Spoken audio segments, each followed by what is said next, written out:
My name's Melissa Court. I'm a member of the English department here, and I am working with a committee who have organized these events, and this is the one time I get to acknowledge them. So can my committee stand up so I can see who's here? Raquel Montoya Dane and Carmen Castillo, who's helping out for sure. And Lauren Service is here, right down in front. And Anne-Marie, are you here? Anne-Marie Insult? She's right back there. So thank you very much to that group. It is with great pleasure I get to introduce today's speaker. When Raquel nominated Sherlock Holmes to be this semester's Work of Literary Merit, and it was voted on by the department, I got so excited. I'm a Victorianist, so I was really glad to see something from the 19th century. And I went online and I typed in top Sherlock Holmes scholar, and I came up with the name Leslie Klinger.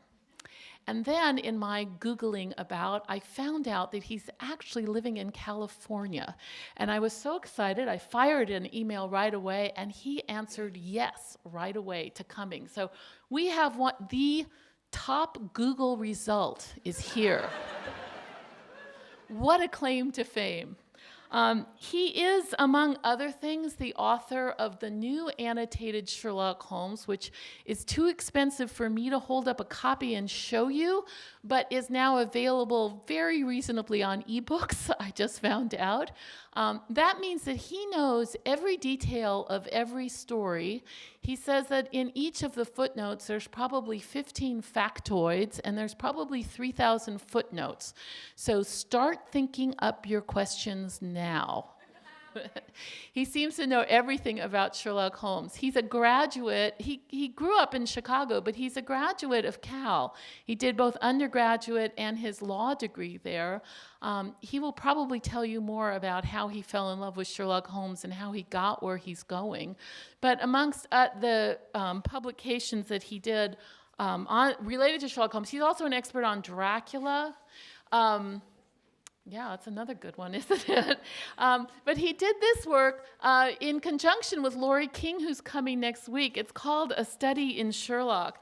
And I love the way it ends, because it tells us about how he teaches for UCLA Extension on Holmes, Dracula, and the Victorian world, how he's a lawyer in Los Angeles. But the ending is my favorite part. It says, this anthology, Study in Sherlock, is a collection of short stories that are inspired by Sherlock Holmes. It says, this anthology is the result of discovering that many of his seemingly normal writer friends share his passion for the Holmes stories.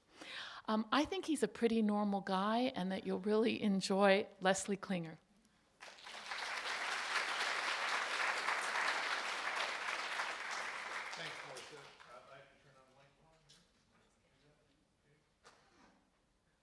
And it's a green light. Okay.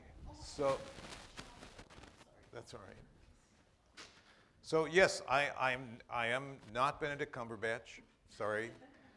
This hand shook the hand of Stephen Moffat and Mark Gatiss. So this hand patted the shoulder of Robert Downey Jr. I was privileged to be the technical advisor for the two Warner Brothers films. That came about through sheer persistence of basically saying, wouldn't you like to let me help? After annoying the producer no end, he finally said, oh, okay, here's the script, read it. So it was great fun to work on those. And I've also been a consultant on a number of comic books. As some of you may know, there are many Sherlock Holmes related comic books, and I've been the, quote, technical advisor for those comic books, reading them in script and helping them get more correct. More correct. We like more correct. They don't have to be totally correct.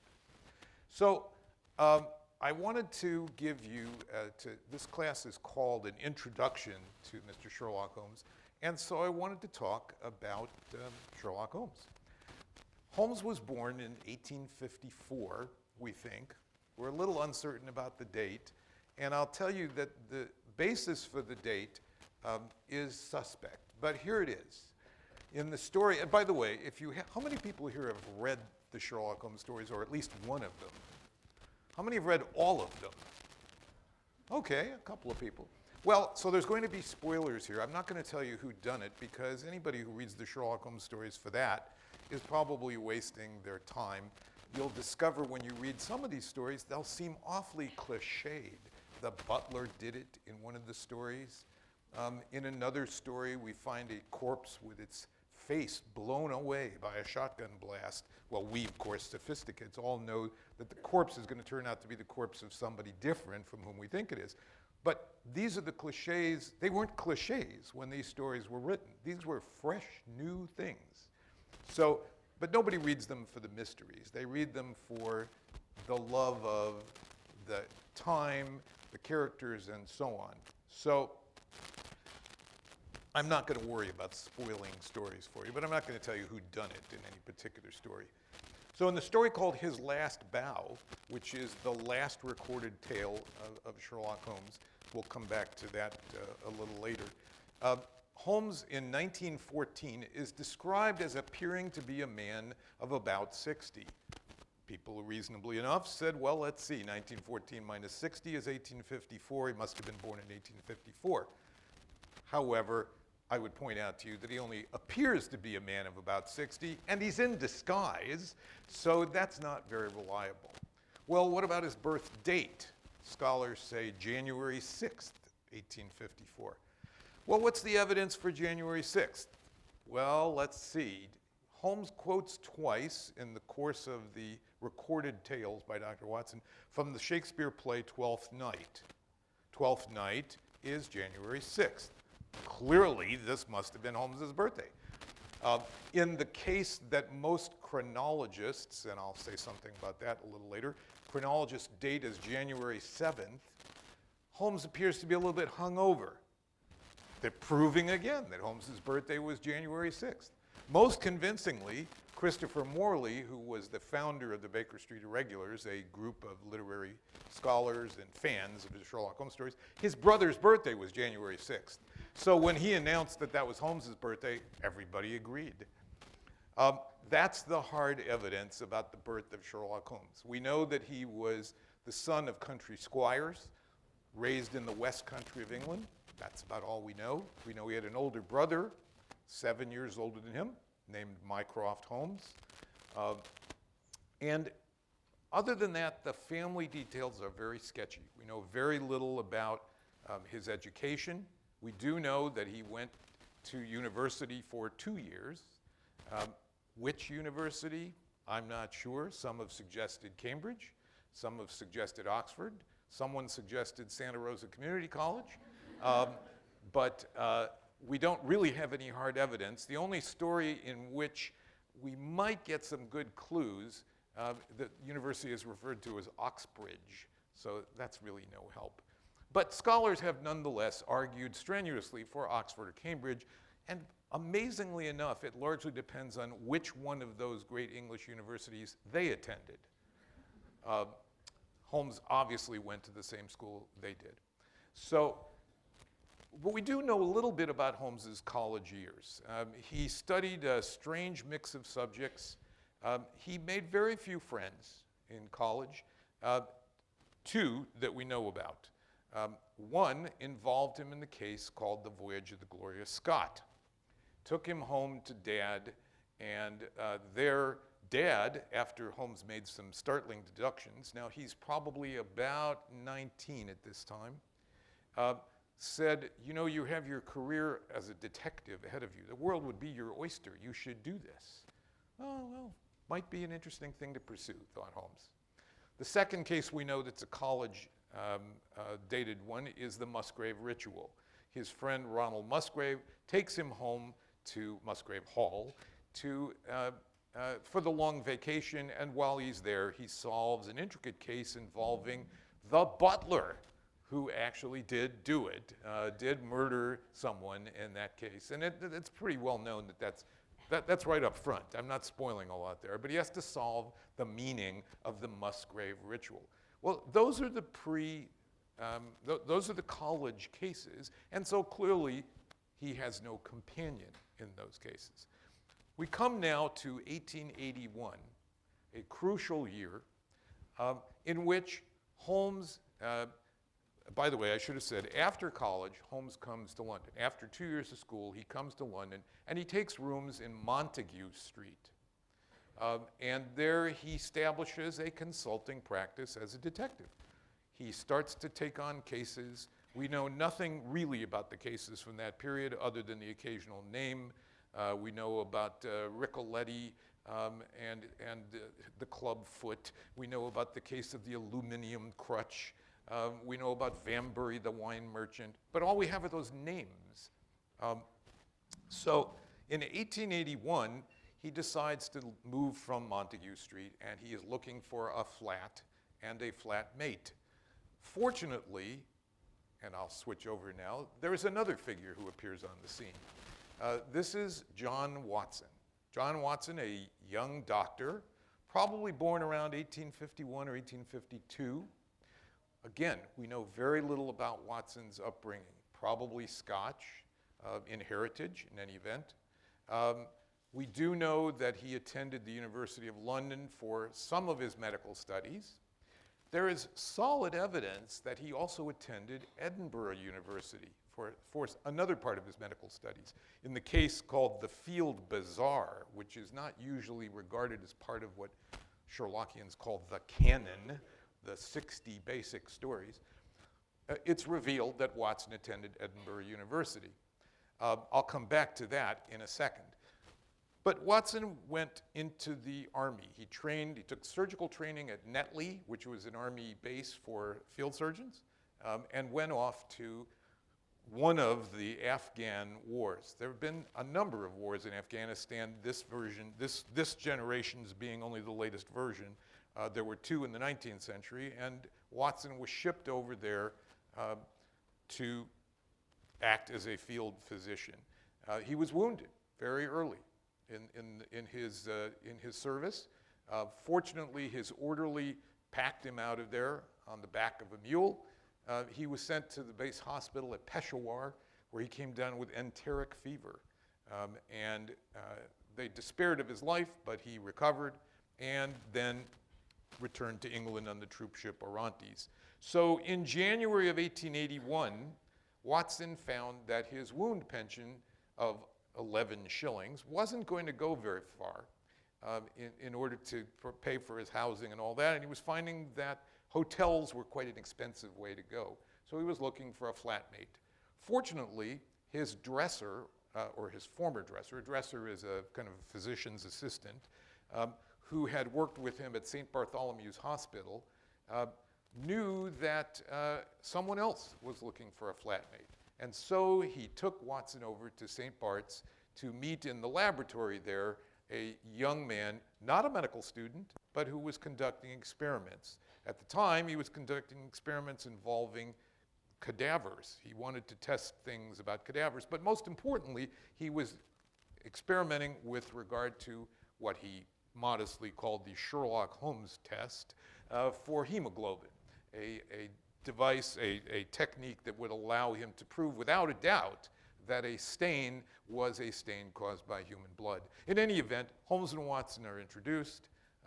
Watson utters the immortal lines, "You have been in Afghanistan, I perceive," and they become flatmates. They take rooms together at 221 Baker Street. Now, this is in 1881. Over the next 6 or 7 years, they share a number of cases. The first great case is, of course, a study in scarlet. Other important cases during that time period would have been the speckled band, the sign of 4. I'm going to come back to the sign of 4 in a minute. The Red-Headed League, a whole bunch of cases, many of them collected later under the title The Adventures of Sherlock Holmes.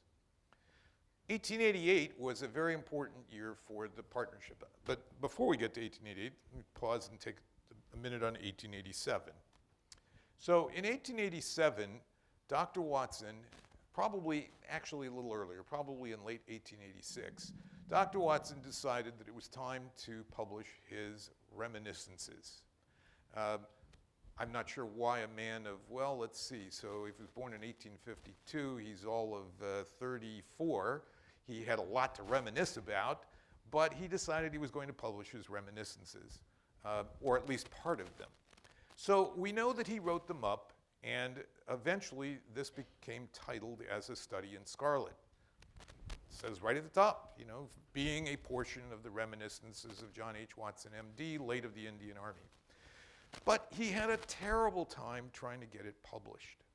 So fortunately for us, he thought back to a friend, a casual friend at the time, but a friend that he had met, I like to think, at an alumni gathering for Edinburgh University, probably in the late 1870s, when a young medical student named Arthur Conan Doyle was being admitted to Edinburgh University. I like to think that they met at an alumni gathering, Watson being an alum at that point, and here's the entering student. And they chatted a bit, and Watson invited him to attend lectures in London and so on, and they kept in touch over the years. Well, in 1886, late 1886, early 1887, he recalled that Conan Doyle had actually achieved very modest, but nonetheless some success in publishing. Conan Doyle had stories that appeared in various magazines at that time, originally with no credit. That is to say, there was no author listed, but later under his own name. So Watson turned to him for advice, and Conan Doyle attempted to have A Study in Scarlet published. It made the round of many publishers, and it was generally widely rejected. Finally, Conan Doyle got an offer from Beeton's magazine. Beeton's was the publisher of Mrs. Beeton's Book of Household Management, which was a very successful book. And they also published a few magazines. One of them they called Beeton's Christmas Annual. And they were willing to buy A Study in Scarlet, but they had two conditions, and they were bad ones. The first condition was that they were only willing to pay £25, and this was to be for all rights to the story. In other words, it wasn't just going to be a magazine appearance. They were going to have the right to publish it as a book and any future publications. The second condition, I think, was probably even more onerous, but what can you do? That was that they insisted that the name Arthur Conan Doyle appear as the author of the story, because Conan Doyle had a following of somewhat, and nobody had heard of Dr. John Watson. So Watson agreed, and it appeared. In 1888, Watson was engaged with Holmes in a case that later became called the Sign of Four. And there, to his good fortune, he met a young heiress, a young woman named Mary Morstan. Now, Mary had inherited, through some long adventures, she inherited a great chest of jewels, and Watson was afraid that this would put her out of his league. But fortunately for him, the chest of jewels was lost at sea, lost in the Thames, and so Watson was free to propose to her, and we know that they were married. Now, that was also an important year in London. That's the year that you will recall is the year of the Jack the Ripper murders. Was Sherlock Holmes involved in the Ripper murders? It's undoubted that he was, but we don't know about his involvement, which has led to speculation about the identity of the murderer, because why was it all kept so secret if Holmes was involved? Obviously, if Holmes was involved, he would have solved the case. So did he turn up a murderer that was it was so important to conceal that fact that for 100 years we don't know? Probably, I'd like to think. In any event, the Ripper murders are in 1888. In late 1888, I'm sorry, I'm not supposed to cross my arms over there. In late 1888, a publisher named J.B. Stoddard comes over from America and is looking for some writers to write some long pieces for Lippincott's magazine. He puts on a dinner at the Langham Hotel. The dinner is attended by Oscar Wilde and an up-and-coming writer named Arthur Conan Doyle. Well, Conan Doyle knew at that point about the events of 1888 and knew that Watson had been writing them up, so he suggested to Stoddard that the piece that would eventually be called The Sign of Four appear in Lippincott's.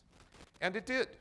And it was later published in England as well. And it was very successful, much more successful than A Study in Scarlet, which, as I said, was bought in this sort of one-off magazine and had a tiny audience. But the Lippincott's piece was reasonably successful, and Conan Doyle, of course, dutifully split the money with Watson because, once again, Lippincotts insisted on Conan Doyle's name on the spine. So Holmes and Watson are living together, had been living together in Baker Street. Mary Morstan has married Watson, and Watson moves out. And for the next few years, they still have cases together, but now they're being conducted from partially Baker Street, but Watson is coming there for occasional visits, and they go out on cases. Well, in early 1891, now we come to a crucial year in the career of Holmes. So in 1891, in January of 1891, we know that he first crosses the path of Professor James Moriarty. Moriarty, the Napoleon of crime, who sits in the center of a great web of crime in London like a spider. He incommodes Moriarty later, and finally they have a confrontation in April of 1891 at the Reichenbach Falls, in which both of them disappear over the falls, never to be seen again. And Watson, there's very little newspaper coverage of this. There are a few articles in newspapers, but no coverage in England. Watson is despondent, returns to London, and during the next 3 years, something else happens to Watson. We're not sure quite what it was. He mentions a bereavement later. The bereavement may have been the death of a child. It may have been the death of Mary Morstan herself. Some have suggested that Mary was confined to a sanitarium for tuberculosis, and that was Watson's grief. But in any event, something bad happened. And Watson, now with the double blow of that bereavement and the loss of his best friend, decides to write stories, short reports of the cases that he shared with Holmes. He arranges for them to be delivered sort of over the transom at the Strand magazine in early 1891, the middle of 1891 now. And the Strand magazine editors go crazy for these stories. These are the best things since sliced bread, and they begin to publish them in the Strand magazine. Now, it's hard for us today to realize the level of success that they achieved with these stories. They were tremendously popular. Putting this in context, we have in England a vastly growing reading public. The railroads have changed the workforce considerably. They've changed a lot of the culture of England. And the board schools and public education have brought reading now to the middle classes. The Strand magazine was founded by George Newman, and he attempted to copy the success of some of the American magazines that used pictures as well. So he originally thought he was going to have a picture on every page surrounded by text. He eventually settled for every other page. But the magazine was enormously successful, and the stories written by Watson were a significant part of that success. So much so that when they stopped, the subscription levels dropped considerably in the Strand magazine for the period of time that there were no Sherlock Holmes stories in them. So between 1891 and 1893, Watson wrote a series of 24 stories. The first 12 collected later as The Adventures of Sherlock Holmes, the 12 more stories called The Memoirs, and the last of those stories was called The Final Problem. And in it, now in 1893, he finally told the British public about the death of Holmes, the death of the best and wisest man whom I've ever known. In early 1894, Holmes returns from the dead. There's no other way really to put it. He appears on the scene in London to, I told you there were going to be spoilers, to solve the case known as the Empty House, in which Colonel Sebastian Moran, the chief lieutenant of Professor Moriarty, has committed a murder. He's restored to companionship with Watson. Watson is, of course, living alone at this time. Watson sells his practice and moves back into the flats on Baker Street. The Baker Street flats, by the way, very kindly have been retained by Mycroft Holmes for Sherlock's benefit, just the way they were when he disappeared. Apparently, Mycroft knew that he wasn't dead. So this period from 1891 to 1894 is known to scholars as the Great Hiatus. Where was Holmes during those 3 missing years? Holmes tells Watson that he looked in at Mecca, he was in Khartoum, he studied, he was doing experiments in chemistry at Montpellier in France, Montpellier. Most scholars don't believe a word of that discussion. There have been speculations that he was on espionage missions. He does tell Watson that you may have read of the exploits of a man named Sigerson in Tibet, where he dropped in on the Holy Lama. Was that really Holmes? Was there somebody else named Sigerson? Was Holmes in America during that period? We simply don't know.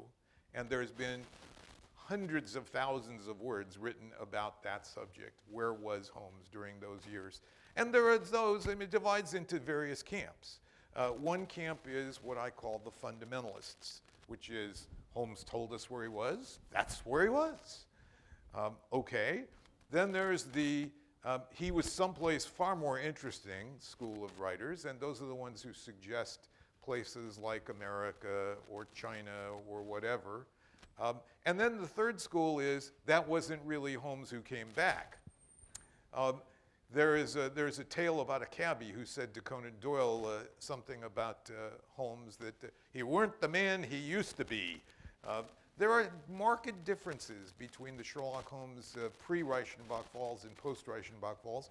Some have attributed this to PTSD, but others have suggested, no, this is not the real Sherlock Holmes. Maybe it was his cousin who played the part of Sherlock Holmes, and so on. Many, many theories.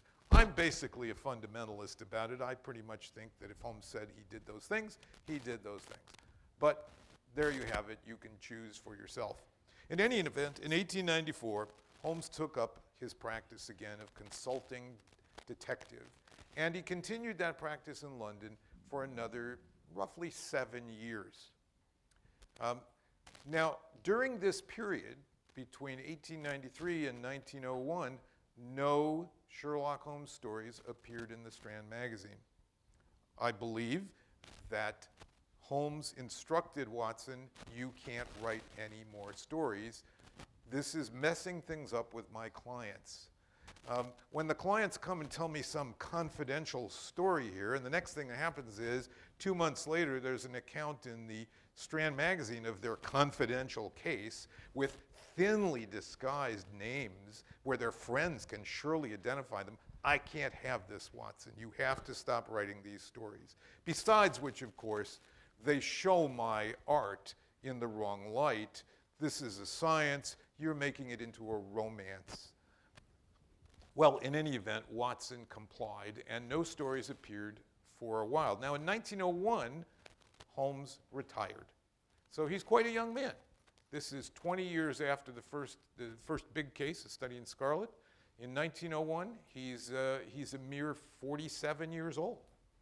But he'd had enough of dealing with the criminals of London. There's 1 or 2 more cases in London dribbling out over that period, 1901, 1902, and then he's gone to the Sussex Downs, where he keeps bees and works on his magnum opus, The Whole Art of Detection. There are a couple of cases from that period of retirement. There's one called The Blanched Soldier, which is a tale written by Holmes himself. There's another one called The Lion's Mane, again, a narrative by Holmes. And finally, the case I mentioned earlier, His Last Bow, which takes place in 1914. In that case, Holmes and Watson are reunited to break up a German spy ring operating in England. We know that Holmes had, in 1912, gone off to America to infiltrate the Irish secret societies and work his way up as a spy so that he could eventually be a mole and break this spy ring up in 1914. The rest is silence after that. We know nothing more about the life of Sherlock Holmes or the life of Dr. Watson, for that matter, after 1914. Now, when Holmes retired in 1901, Watson worked up the nerve to ask him if he could publish another story. It was The Hound of the Baskervilles. It appeared in 1901. It is clearly, however, a reminiscence of Sherlock Holmes. It is a case dated before the Reichenbach Falls. So this is not another new adventure. And so as far as the British public knows, in 1901, Holmes is dead. Obviously, some people knew he wasn't. Perhaps the police knew. I assume the police knew. And he must have let it be known under some other names that he was back in business because he was getting clients. But in 1903, with Holmes now firmly retired, Watson began to write again. And in that year, finally, the story that I mentioned earlier called The Empty House is published. The Strand magazine knew it had a good thing here, by the way. That issue appeared with a banner headline on the front cover that says, "The Return of Sherlock Holmes." No hiding the ball, although we don't learn for 5 or 6 pages in the story that Holmes is actually living. But the readers knew instantly that they were getting more Sherlock Holmes stories. And that began a series of another,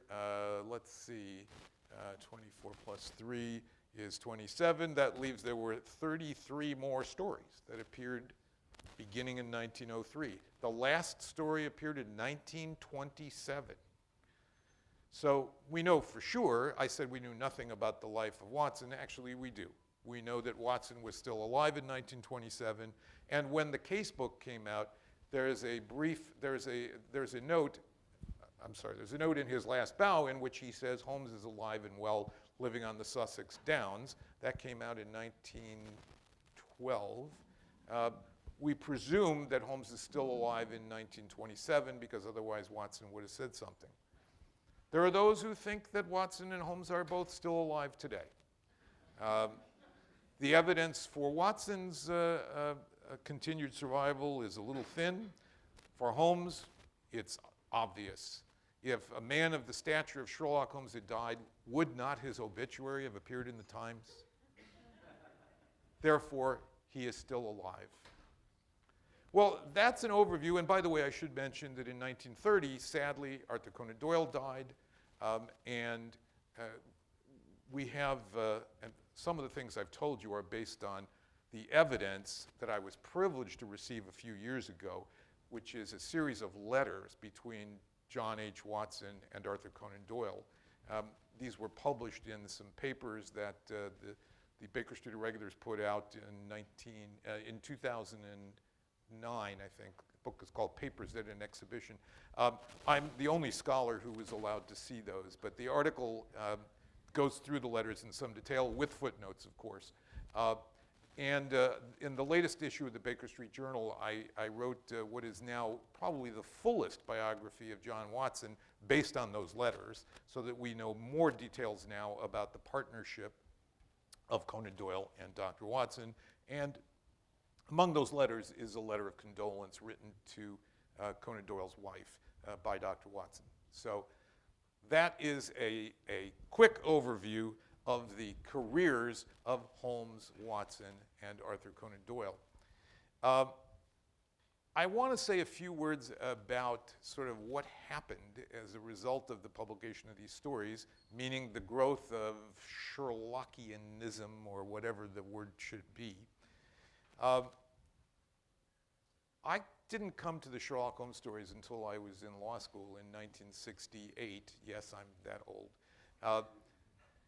And I came to the Holmes stories because I received a gift of the William S. Baring Gould annotated Sherlock Holmes. And when I read that book, I discovered the footnotes. That's really sick, I know, but I discovered the footnotes, and I fell in love with the footnotes.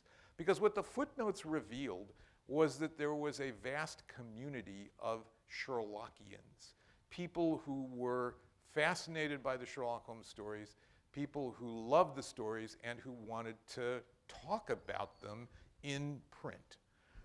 There is a body of study of the Sherlock Holmes stories that began as early as 1901. This was amateur scholarship. I am not a professor of English. I am a fraud. I am a lawyer who does this as a hobby. Amateur scholarship has been the order of the day for more than 100 years for Sherlockian fans and scholars, studying every conceivable aspect of the story. That doesn't mean you shouldn't do your own scholarship, because every conceivable aspect of the stories may have been written about once, but nothing has been done definitively. Arguing about things like, why is Dr. Watson's wound in his shoulder in some of the stories, but in his leg in others? What kind of snake was it in the speckled band? There is no such species as a swamp adder. What was Sherlock Holmes' birth year? What university did he attend? Where did Watson go to school? Who is Mrs. Turner? These are some of the great imponderables of Sherlockian studies. There will never be definitive answers to these, but what fun to do this in the meantime. I also discovered early on that there was a literal community in the sense of organizations. The granddaddy of the organizations is called the Baker Street Irregulars. The Baker Street Irregulars was founded in 1934. It was a drinking group that basically was a bunch of friends who loved to have martinis and talk about Sherlock Holmes. That evolved into a more literary society. Now the Irregulars is about 300 members around the world. And you don't join, you get invited to join, and the only criteria is that you are a clubbable person devoted to keeping green the memory of the master. There are many other Sherlockian societies. There are many international societies, the Sherlock Holmes Society of London. The Sherlock Holmes Club of Japan has over 1,000 members, and so on. Every country has an organization. Most cities have organizations. You are fortunate here to have the 6 Napoleons of the Napa Valley as your local science society. There's also the the Scourers and Molly Maguires of San Francisco, which is a very active group as well. The Knights of the Newman down by Redwood City. I've forgotten who's in the Berkeley area, but they're everywhere. There are ways to get involved. And of course, as Sherlock Holmes proliferates in media now, there are new groups, new organizations. I attended a few weeks ago a 400-person convention called Sherlock Seattle that was primarily people who were there because they had come from, they were fans of the BBC Sherlock, but they've read the stories, they love the characters, they want to know more, and they want to study, and they want to talk, and they want to be part of a community. So there's many opportunities to get involved. You all should be subscribing to the Baker Street Journal, the amateur academic journal for scholarship.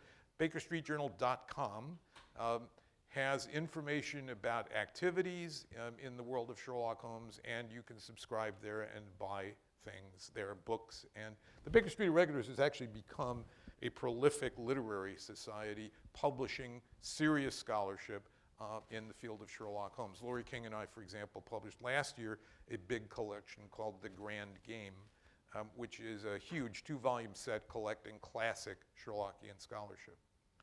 Now, I'm going to open it up to questions, and I want to say that you've all been really good, because usually after about 15 minutes of this talk, somebody raises their hand and says, "Excuse me, Professor Klinger," I like the Professor Klinger part, "I'm confused. Is Sherlock Holmes real or fictional?" And my answer is always the same: yes. So, with that, questions. We have about 5 minutes for questions, and then I want to read you something. So, here's a question. Stranger?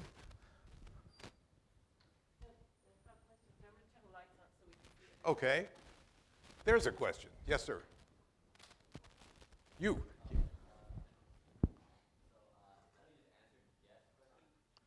I have to view so John Watson was writing Sherlock. Yes, so he was a physician who became the roommate, the flatmate of Sherlock Holmes, and after a while decided that he would write up accounts of their adventures. And how do we know that? Because every one of the stories says it's narrated, it's told by John Watson. Well, There are some skeptics who think that Watson maybe just sort of handed his notes to Conan Doyle and Conan Doyle wrote them up. But I like to think Watson definitely wrote them. There are clearly some stories that Conan Doyle wrote. Well, there's some evidence of Watson's reality. You know, I never met him, but another question? Okay, if I can find, yes. How did the characters in the silent or in the short story of the Bosco Valley mystery relate to real life, specifically splitting Holmes and Watson? Well, I guess the only relation that I can point to is that Doyle, it's interesting because later events in his life really relate to that, not current events. He was always interested in the rights of women and later became the president of the National Divorce Reform Union, suggesting that marriages should be easier to end. Remember, the character in that story has to put up with, he's married a barmaid somewhere and now he's suffering under that because he didn't really mean to marry her and he didn't want to be married to her anymore.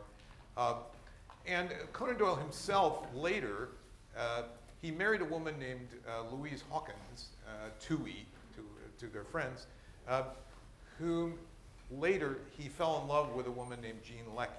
But he didn't divorce, because he really couldn't, Louise. So they stayed married. It was a platonic relationship with Toohey, with Jean Leckie, until Louise died of tuberculosis, and then very quickly after that, he married Jean Leckie. So it's almost a coincidence that the Boscombe Valley mystery has that kind of echo in it of the difficulties of the marriage laws of England. So, all right, we don't have, in the remaining time, I wanted to read you two things. One is a piece written by Edgar Smith. Edgar was the head of the Baker Street Irregulars in the 1940s and early 50s, and he was the editor of the Baker Street Journal. And he wrote a piece in 1946 called The Implicit Holmes. What is it that we love in Sherlock Holmes? We love the time in which he lived, of course, the half-remembered, half-forgotten times of snug Victorian illusion, of gaslit comfort and contentment, of perfect dignity and grace. The world was poised precariously in balance, and rude disturbances were coming with the years, but those who moved upon the scene were very sure that all was well, that nothing ever would be any worse, nor ever could be any better. There was no threat to righteousness and justice, and the cause of peace on earth, except from such as Moriarty and the lesser villains in his train. The cycle of events had come full turn, and the times were ripe for living and for being lost. It is because their loss was suffered before they had been fully lived, that they are times to which our hearts and longings cling. And we love the place in which the master moved and had his being, the England of those times, fat with the fruits of her achievements, but strong and daring still with the spirit of imperial adventure.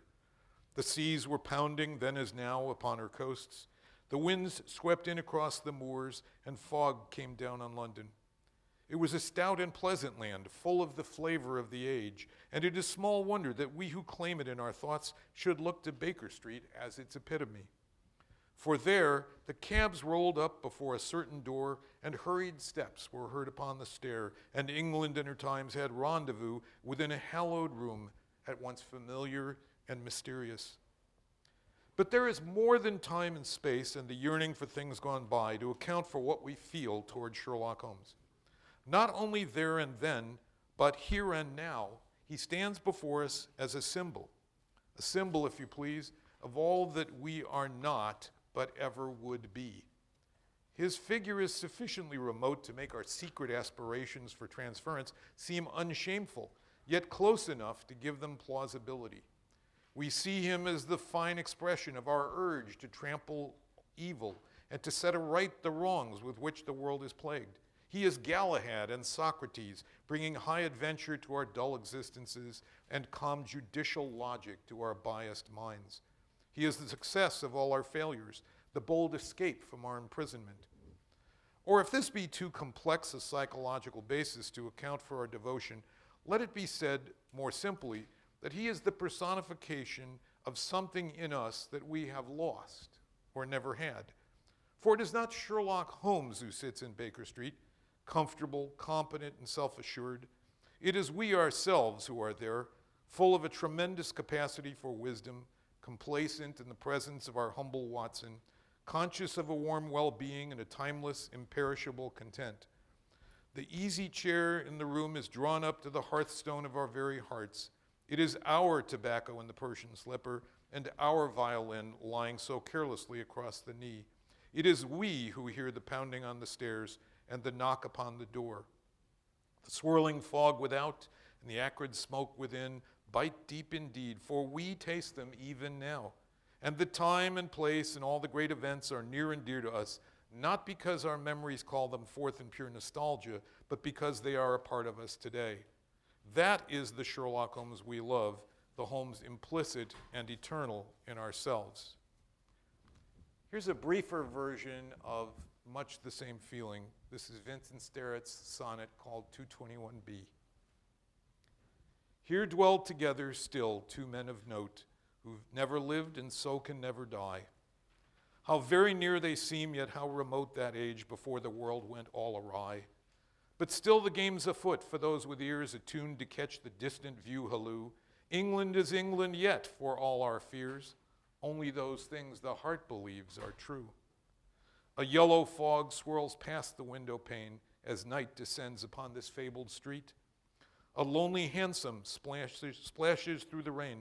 The ghostly gas lamps fail at 20 feet. Here, though the world explode, these two survive, and it is always 1895. Thank you.